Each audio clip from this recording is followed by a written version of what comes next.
सुस्वागतम मित्रांनो. तर हुकुमाच्या राणी या धमाकेदार भागामध्ये गोट्या आणि राणी बाहेर बाजीवरती बसलेल्या असतात आणि दोघेही गप्पा मारत असतात. नंतर गोट्या राणीला बोलतो, भावा तू एक गोष्ट नोटीस केली का? तर राणी बोलते, काय रे गोट्या? राणी बोलते, भावा ते कडू कारलं तुझ्या प्रेमात पडलं वाटतं. तर राणी शॉक होते, नाही रे गोट्या, काही पण काय बोलतोयस तू, आणि आमची खूप चांगली मैत्री आहे. तर गोट्या बोलतो, हा भावा, मैत्रीची हीच तर खरी सुरुवात आहे. तर राणी बोलते, जा रे तू, लोकांचं असेल तसं, आमचं नाही. तर गोट्या बोलतो, तुला प्रेम म्हणजे काय हे कळतं का? तर राणी काही उत्तर देऊ शकत नाही त्याला. तर गोट्या बोलतो, मी तुला समजावून सांगतो. तेवढ्यात इंद्राचा कॉल राणीच्या मोबाईलवर येतो, पण राणी काही रिसीव्ह करत नाही, कारण गोट्या आणि राणी हे दोघे गप्पा मारत असतात. नंतर गोट्या हा एक पान घेतो, त्यावर चुना लावतो आणि त्या पानाची घडी मारतो आणि गोट्या समजावून सांगतो राणीला, हे बघ, जसं हा चुना हा दिसू शकत नाही तसं प्रेम दिसू शकत नाही. तेवढ्यात इंद्राचा कॉल हा गोट्याच्या मोबाईलवर येतो. तर गोट्या बोलतो, हां हे बघ भावा, आला तुझा प्रेमाचा कॉल. तर राणी पटकन गोट्याच्या हातातून मोबाईल घेते आणि बाजूला पळत जाते आणि इंद्राला बोलू लागते, हा सर, कसं काय एवढा उशिरा तुम्हाला माझी आठवण आली? तर इंद्रा बोलतो, नाही ग, तुझी नाही, पण मला बुवा आणि आईची तब्येतीची काळजी वाटत होती आणि मी त्याच्यासाठी फोन केली. तर राणी बोलते, हो असं का? आणि इंद्रा बोलतो, तू जे जेवण दिलं होतं घरी ते खूप छान होतं, सर्वांना तुझ्या हातचं जेवण खूप आवडलं आणि तुला सर्व मिस करत आहे. तर राणी बोलते, सर्व? इंद्रा बोलतो, हो. तर राणी बोलते, तुम्ही पण का? तर इंद्रा बोलतो, हो मी पण. तशी माझ्याकडे छोटी राणी आहे ना, आणि तो बेडवर जी छोटी राणी असते ती त्याने बेडवर ठेवलेली असते आणि तिच्याकडे पाहून तो बोलत असतो. नंतर मग राणीशी गप्पा मारत मारत 10-15 मिनिट होतात. नंतर मालती येते इंद्राच्या रूममध्ये आणि आवाज देते, इंद्रा. तर इंद्रा पटकन राणीला बोलतो, राणी, आई आली वाटतं, मी तुला नंतर मध्ये बोलतो. आणि त्याने ती बेडवर जी छोटी राणी ठेवलेली असतात त्याच्यावर पण तो एक रुमाल टाकून देतो आणि पटकन जाऊन दरवाजा उघडतो. नंतर मालती ही आतमध्ये येते आणि इंद्रा आणि मालती दोघेजण बोलू लागतात. तर मालती बोलते, इंद्रा तुला एक प्रश्न विचारू का? इंद्रा बोलतो, हो नाही, विचार ना. तर मालती बोलते, इंद्रा तुला त्या राणीविषयी काय वाटतं? तर इंद्रा शॉक होतो आणि आईला बोलतो, आई तू इथं बस थोडी. आणि आईजवळ जाऊन बसतो. आईला बोलतो, आई तुला राग तर येणार नाही ना, कारण मी माझ्या मनात जे काय आहे ते तुला सांगणार आहे. तर इंद्रा बोलतो, आई तू राग येणार नाही ना? तर मालती बोलते, नाही रे, तू सांग.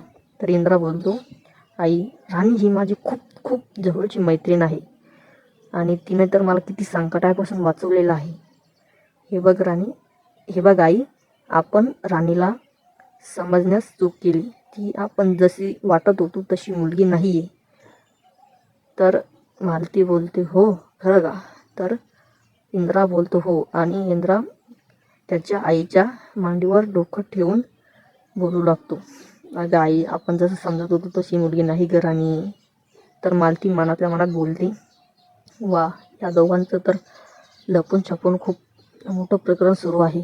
मालती खूप चिडते मनातल्या मनात आणि इंद्रा असंच खूप सांगत असतो की जर का राणी माझ्या आयुष्यात नसते तर मी उठून उभं राहू शकलो नसतो. मला चिकूच्या प्रकरणातून राणीने सावरलं.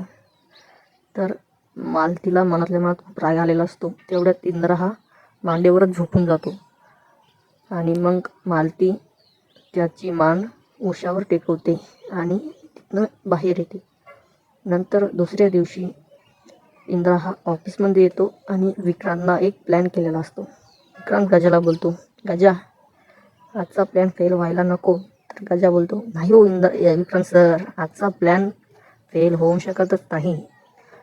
तर विक्रांतचा प्लॅन असा असतो की इंद्राला राणीच्या घरी पाठवायचे असते काहीही करून.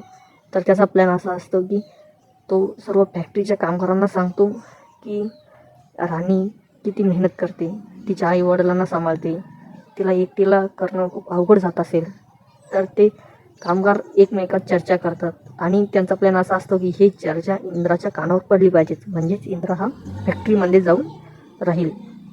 तर तसंच त्यांच्या प्लॅनप्रमाणे तसंच बरोबर होतं. नंतर इंद्राच्या ते शब्द कानावर पडतात आणि इंद्रा त्याच्या ऑफिसमध्ये जाऊन खूप विचार करतो की खरंच असं असेल, राणीला खूप त्रास होत असेल आणि हा तिचा मित्र असल्यावर राणीला काहीही त्रास होणार नाही. तर मग संध्याकाळी तो डायरेक्ट राणीच्या घरी पोहोचतो आणि तिथे राणीला बोलतो, राणी मी इथंच राहणार आहे आता. तर राणी बोलते, नाही हो सर, तुम्ही नाही इथे राहू शकत. मालती मॅडमला जर कळलं ना तर त्या खूप चिडेल आणि तो त्याच्या अंगामधलं जॅकेट काढून तिथे भिंतीवर लटकवतो. नाही राणी, मी इथेच राहणार. आणि बूट काढतो आणि तो बोलतो, बूट आणि सॉक्स बाहेर ठेवू का आतमध्ये ठेवू? तर राणी बोलते, नाही हो सर, सॉक्स कशाला काढताय तुम्ही? इंद्रा काही ऐकत नाही. इंद्रा बोलतो, नाही राणी, मी इथंच राहणार. मला टावेल आणून दे, मला फ्रेश व्हायचं आहे. तर राणी इंद्राला बोलते, हो सर, तुम्ही राहा इथे, पण तुम्ही सध्या तुमच्या घरी जाऊन या, फ्रेश होऊन या आणि तुमचे कपडे. तर इंद्रा बोलतो, माझ्या कपड्याचं तू टेन्शन घेऊ नको राणी, मी अजितला सांगितलेलं आहे की तू माझी बॅग घेऊन ये. तर राणी बोलते, नाही हो सर, तुम्ही जा घरी. आणि तिकडे अजित त्याची बॅग भरत असतो आणि खाली ही मालती आणि आबा आणि सर्व त्यांची फॅमिली इंद्राची वाट बघत असतात जेवणासाठी.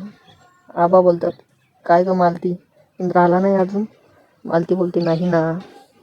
तितक्यात अजित वरून बॅग घेऊन खाली येतो आणि विक्रांत उर्मिलाला सांगतो, हा बघ आपला प्लॅन सुरू झाला. नंतर मग अजित खाली येतो हळूहळू आणि मालती अजितला विचारते, का रे अजित, कुठे चाललास? विक्रांत बोलतो, काय रे, कुठे ट्रिप आहे का तुझी? तर अजित बोलतो, नाही रे दादा, मी इंद्रा दादाची बॅग घेऊन चाललेलो आहे. तर मालती बोलते, कुठे? तर अजित बोलतो, काकी, मला इंद्रा दादाने कॉल केला होता आणि त्याने त्याची बॅग सांगितलेली आहे की तो वस्तीतच राहणार. तेवढ्यात मालती खूप शॉक होते आणि अजितला बोलते, काय रे, तुला आम्हाला विचारावंसं नाही वाटलं? आणि अजितला खूप बोलते आणि अजितच्या डोळ्यात पाणी येते. नंतर आबा मालतीला बोलते, मालती, तुम्ही त्याच्यावर का राग करताय? तितक्यातच इंद्राचा कॉल आबाला येतो आणि तो इंद्रा आबाला बोलतो की आबा, बुवाची तब्येत खूप खराब आहे, त्यांचा ॲक्सिडेंट झाल्यामुळे राणीला पूर्ण झेपावत नाही, त्यामुळे मी 4-5 दिवस इथेच राहणार आहे. इंद्रा बोलतो, आबा तुम्ही मला समजून घ्याल? तर आबा बोलते, हो, आणि फोन ठेवतात. नंतर मग मालती बोलते, तुम्हाला बॅग नेऊन द्यायची आहे का? चला मी पण येते.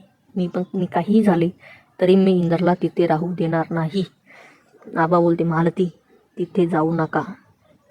तर मालती बोलते, तुम्हाला यायचं असेल तर या, नाहीतर येऊ नका, मी तर जाणार. नंतर पूर्ण फॅमिली ही वस्तीत पोहोचते आणि मालती इंद्राला बोलवते. मालती आणि पूर्ण फॅमिली घरच्या बाहेरच उभी असतात. इंद्रा, ए इंद्रा. तेवढ्यात इंद्राजित हा बाहेर येतो. राणी पण येते. राणी बोलते, मालती मॅडम, तुम्ही दांगडा करू नका, मी इंद्रजित सरांना येथे राहू देणार नाही. इथून पुढे भाग आपण उद्या बघणारच आहोत.